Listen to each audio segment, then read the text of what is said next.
Blush मैं और add करूंगी। तो ब्लश को आप बाद में भी इंक्रीज कर सकते हो, आप पाउडर ब्रश का यूज कर सकते हो इसे इंक्रीज करने के लिए।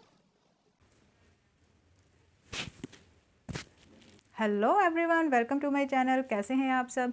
तो आज की इस वीडियो में मैं आपको सिखाऊंगी कि आप वेडिंग में किस तरह से रेडी होकर जा सकते हैं। बहुत बार हमें प्रॉब्लम आती है कि हमें दूर के किसी रिश्तेदार की शादी अटेंड करनी है और हम जो मेकअप आर्टिस्ट का जो खर्चा है वो अफोर्ड करने में थोड़ा डरते हैं। तो हम घर पे किस तरह से रेडी हो सकते हैं, तो चलिए देखते हैं इस वीडियो में।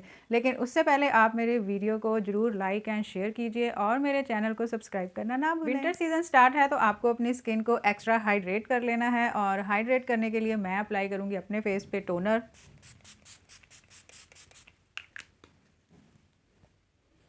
टोनर को आपको अच्छे से अपनी स्किन में एब्जॉर्ब होने देना है, उसके बाद ही आपको मॉइस्चराइज़र अप्लाई करना है। तो आज जो मैं मॉइस्चराइज़र का यूज़ कर रही हूँ वो है गुड वाइब्स की कोकोनट ब्राइटनिंग क्रीम। बहुत ही अच्छा मॉइस्चराइज़र है। अगर आपकी भी ड्राई स्किन है तो आप इस मॉइस्चराइज़र का यूज़ कर सकते हो। मॉइस्चराइज़र को आपने अच्छे से अपने फेस पे मसाज करते हुए इस तरह से अपनी स्किन में एब्जॉर्ब करवाना है ताकि आपकी जो ड्राई स्किन है वो हाइड्रेट हो जाए। तो फेस पे जितने भी ओपन पोर्स हैं उन्हें हाइड करने के लिए मैं अप्लाई कर लूँगी प्राइमर। अपने अंडर आइज एरिया पर, माउथ पर एंड नोज़ के अराउंड अच्छे से अप्लाई कर देना है, क्योंकि सबसे ज़्यादा चांसेस जो हैं यही रहते हैं कि आपका मेकअप जो है वो क्रैक हो जाता है। अपने मेकअप बेस को ड्यूई बनाने के लिए मैं अपने फेस पे अप्लाई कर लूँगी स्ट्रॉब क्रीम। इसमें प्राइमर भी है, मॉइस्चराइज़र भी है और हल्का सा टिंट भी है। तो अगर आपको ड्यूई मेकअप बेस पसंद है तो आप इस तरह से स्ट्रॉब क्रीम को अपने फेस पे अप्लाई कर लो। इसे आप अपने पूरे माउथ एरिया पे अप्लाई करोगे, नेक पे अप्लाई करोगे और फोरहेड पे अप्लाई करना ना भूलें। फेस पे जितनी पिगमेंटेशन है उसे हाइड करने के लिए मैं अप्लाई कर लूँगी कंसीलर। तो कंसीलर मैंने एक शेड डार्कर लिया है अपने ही स्किन टोन से। मुझे यहाँ पे ऑरेंज कलर करेक्टर अप्लाई नहीं करना था और मैं डायरेक्टली इसी शेड के कंसीलर को अपने डार्क सर्कल्स पे अप्लाई कर लूँगी ताकि जितने भी मेरे डार्क सर्कल्स हैं वो अच्छे से हाइड हो जाएँ। तो इस बात का ध्यान रखिए, जब भी आपको लेयर से बचना है तो आप अपने स्किन टोन से एक शेड डार्कर कंसीलर का यूज़ कर सकते हैं अपने डार्क सर्कल्स एंड पिगमेंटेशंस को हाइड करने के लिए। तो यहाँ पे जितने भी मेरे एक्ने मार्क्स हैं या फिर पिंपल मार्क्स हैं, मैं उसे हाइड करने के लिए इसी कंसीलर का यूज़ करूँगी। कंसीलर को मैं कंसीलर ब्रश के साथ ब्लेंड करूंगी। जो भी मेरा एरिया अनकवर रह गया है, जहां भी ये कंसीलर अप्लाई नहीं हुआ है, मैं इसे ब्रश के साथ इस तरह से ब्लेंड करते जाऊंगी। आपको अपने फेस पे अप्लाई करना है फाउंडेशन। फाउंडेशन आप किसी भी ब्रांड का ले सकते हो। मैं यहाँ पे फॉरएवर 52 का फाउंडेशन यूज़ कर रही हूँ। बहुत ही अच्छा फाउंडेशन है, फुल कवरेज फाउंडेशन है।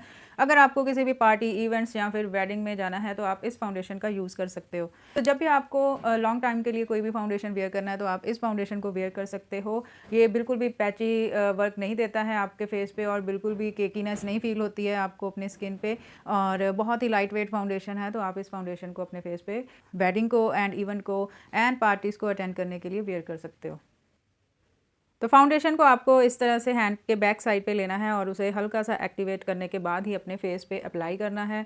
अभी तो आपको ये फाउंडेशन जो है मेरे स्किन टोन से काफ़ी लाइटर दिखाई दे रही होगी, लेकिन जैसे जैसे मैं इसे ब्लेंड करूँगी ये मेरी ही स्किन टोन से मैच हो जाएगा, क्योंकि कोई भी आप फाउंडेशन का यूज़ करते हो वो हल्की सी ऑक्सीडाइज होती है आपके फेस पे अप्लाई होने के बाद।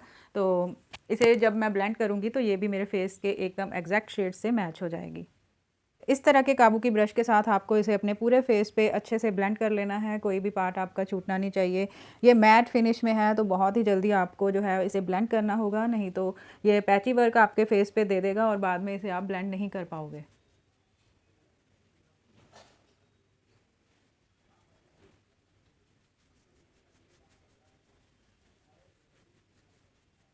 आपको इस तरह के डैम ब्यूटी ब्लेंडर के साथ भी अपनी फाउंडेशन को ब्लेंड करना है ताकि ये बहुत ही ड्यूई सा इफेक्ट दे आपके फेस पे। फाउंडेशन हमारी हो गई है ब्लेंड। इसके बाद आपको अप्लाई करना है ब्लश एंड अपने फेस पे अप्लाई करना है कॉन्टोर। तो यहाँ पे आपकी चॉइस है कि आप क्रीम कॉन्टोर को या फिर क्रीम ब्लश को अप्लाई करना चाहते हो अपने फेस पे, या फिर पाउडर ब्राउन्जर को या फिर पाउडर ब्लश को अप्लाई करना चाहते हो। तो यहाँ पे मैं आपको cream contour and cream blush का यूज़ करके दिखाऊंगी। इस तरह की पैलेट में से आप अपना कंटूर शेड जो है वो पिक कर सकते हो। आप अलग से भी कंटूरिंग को परचेज़ कर सकते हो। अगर आपको इस तरह की पैलेट परचेज़ नहीं करनी है तो आप सिंगल कंटूर शेड ही परचेज़ कर सकते हो। तो मैं इस एरिया पे कंटूर को अप्लाई करूँगी। मुझे अपने फेस को थोड़ा थिन दिखाना है, तो अगर आपका भी चबी फेस है और आप उसे थिन दिखाना चाहते हो तो आप अपने माउथ के इस एरिया पर कंटूर को अप्लाई करोगे। और अगर आपकी डबल चिन है तो आप अपने जॉ एरिया पर भी कंटूर को अप्लाई कर दोगे। तो चिन एरिया से मैं इसे इस तरह से डाउनवर्ड डायरेक्शन में अप्लाई करूँगी। अगर फोरहेड बड़ा है तो आप अपने फोरहेड को कट करने के लिए इस तरह से कंटूर को अप्लाई करोगे अपने फोरहेड पे। मेरे पास एंगुलर ब्रश है, मैं इसी के साथ अपने कंटूर को ब्लेंड करूँगी। तो जब भी आपको फेस से कंटूर को ब्लेंड करना है तो आप इस तरह से अपवर्ड डायरेक्शन में इसे ब्लेंड करोगे। यहाँ पे आपको शेडिंग क्रिएट करनी है, तो आप मेक श्योर करना कि यहाँ से आपका जो कंटूर है वो अच्छे से ब्लेंड होना चाहिए। कोई भी हार्श लाइन इसकी आपके फेस पे दिखाई नहीं देनी चाहिए, वो बहुत ही ऑड लगेगी। तो आप इस तरह से अपने कंटूर को ब्लेंड करोगे। आप अपवर्ड डायरेक्शन में जा सकते हो, लेकिन आपको इसे डाउनवर्ड डायरेक्शन में ब्लेंड नहीं करना है। इस बात का आपको ध्यान रखना है इसे ब्लेंड करते वक्त। और अपने जॉ एरिया से भी मैं इसी ब्रश के साथ ही ब्लेंड कर लूँगी। अगर आपके पास इससे थोड़ा सा बड़ा एंगुलर ब्रश है तो आप उसके साथ भी अपने कंटूर को जॉ एरिया से ब्लेंड कर सकते हो। कंटूर को ब्लेंड करने के लिए आप इस तरह का एंगुलर ब्रश भी यूज़ कर सकते हो। तो स्मॉल ब्रश के साथ आप जॉ एरिया पे बहुत इजीली ब्लेंड नहीं कर पाओगे, तो आप इस तरह का जो एंगुलर ब्रश आता है बड़ा वाला, उसे आप यूज़ कर सकते हो। और जब भी आपको चिन एरिया से अपने कंटूर को ब्लेंड करना है तो आप डाउनवर्ड डायरेक्शन में से ब्लेंड करोगे, ताकि इस एरिया पे आपकी शेडिंग क्रिएट हो और आपकी जो चिन है वो थिन लगे। तो जिनकी भी डबल चिन है वो इस तरह से जॉ एरिया पे अपने कंटूर को ब्लेंड कर सकते हैं। तो सेम ब्रश के साथ मैं अपने फोरहेड पे भी इसी कंटूर को ब्लेंड करूँगी। टोरिंग के बाद बारी आती है ब्लश अप्लाई करने की। तो इसे मैं फिंगर के साथ इस तरह से अप्लाई कर लूँगी। जहाँ मैंने कंटूर अप्लाई किया था जस्ट उसके ऊपर ही आपको ब्लश को भी अप्लाई कर देना है, और इसे मैं ब्लेंड कर लूँगी बाद में ब्रश के साथ। अगर आप चाहो तो फिंगर के साथ भी अपने ब्लश को ब्लेंड कर सकते हो। तो ये जो डैम ब्यूटी ब्लेंडर मेरे पास है, मैं इसी के साथ अपने ब्लश को ब्लेंड करूँगी। इतना सब कंप्लीट करने के बाद आपको अपने फेस पे करनी है हाइलाइटिंग। तो हाइलाइटिंग सबसे इम्पॉर्टेंट पार्ट है। तो मैं अपने कंसीलर पैलेट में से सबसे लाइटर शेड पिक करूँगी और इस तरह से उसे अपने अंडर आइज एरिया पर धीरे धीरे ब्लेंड करूँगी। तो सेम लाइटर कंसीलर को मैं अपने आई के ऊपर भी ब्लेंड करूँगी, क्योंकि यहाँ पे मैंने डार्क कंसीलर अप्लाई किया था।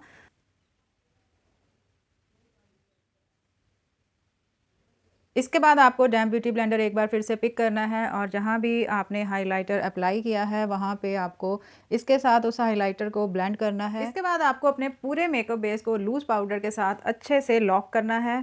तो लूज़ पाउडर को आप पफ में इस तरह से लोगे और अपने पूरे फेस पे अप्लाई कर दोगे। इस तरह से हैंड के बैक साइड पे रब करना है और अपने फेस पे अप्लाई करना है। इससे क्या होगा कि आपके फेस पे बहुत ज़्यादा लूज़ पाउडर अप्लाई नहीं होगा, जिसे आपको बाद में डस्ट ऑफ करने की नीड नहीं लगेगी। अगर आप बिगनर्स हो तो लूज़ पाउडर को इस तरह से अपने अंडर आइज़ एरिया पर अप्लाई कर लो, ताकि बाद में जितना भी आई शैडो का फॉल ऑफ हो आप उसे डस्ट ऑफ कर सको। थोड़ी सी मैं नोज़ की कंटूरिंग भी करूँगी, क्योंकि इस ब्रश में जितना भी रिमेनिंग प्रोडक्ट है मैं उसे ही अप्लाई करूँगी। एक्स्ट्रा प्रोडक्ट मैंने अपने नोज़ पे अप्लाई नहीं किया है। आई मेकअप स्टार्ट करने से पहले इस तरह से आपको अपने ब्रोज़ को फिल कर लेना है। आप ब्रो पेंसिल का भी यूज़ कर सकते हो, लेकिन अगर आपके पास ब्रो पेंसिल नहीं है तो आप टेंशन बिल्कुल मत लेना। आप अपने आई शैडो पैलेट में से जो ब्राउन कलर का शेड होगा उसी के साथ ही आप अपने ब्रोज़ को फिल कर सकते हो। तो इसके बाद आपको आई मेकअप स्टार्ट करना है। तो आई मेकअप के लिए मैं अपने आई शैडो पैलेट में से ट्रांजिशन शेड पिक करूँगी और उसे अपने पूरी आई के ऊपर इस तरह से ब्लेंड करूँगी। ब्लेंड करने के लिए मैंने लार्ज फ्लफ़ी ब्रश लिया है। अगर आपके पास लार्ज फ्लफ़ी ब्रश नहीं है तो आप कोई भी स्मॉल फ्लफ़ी ब्रश का भी यूज़ कर सकते हो। थोड़ा सा डार्कर शेड पिक करूँगी और उसे अपने आई के आउटर कॉर्नर पे इस तरह से डिपॉजिट करूँगी और अपने इनर कॉर्नर्स की तरफ उसे हल्का हल्का ब्लेंड करूँगी। अपने आई के ऊपर अप्लाई कर दूँगी शिमर। तो इसके बाद मैं एक ब्लैक कलर का आई शैडो पिक करूँगी और उसे अपने आई लिड के ऊपर इस तरह से मर्ज करूँगी। इसके बाद मैं एक कलरफुल आईलाइनर लूँगी और उसे इस तरह से अपने आई लिड के ऊपर अप्लाई कर दूँगी। लोअर लिड पे मैं ट्रांजिशन शेड को ही अप्लाई करूँगी। लोअर आईलिड पे शैडो को अप्लाई करने के बाद मैं इस तरह से बाकी का जो लूज़ पाउडर मैंने यहाँ पे अप्लाई किया हुआ था उसे क्लीन ब्रश के साथ मैं डस्ट ऑफ करूँगी। इसके बाद आपको अपने आईज़ के inner corner and water line area पर ब्लैक काजल अप्लाई करना है। इसके बाद आपको अपने लिप्स को डिफाइन करने के लिए अप्लाई करना है लिप लाइनर।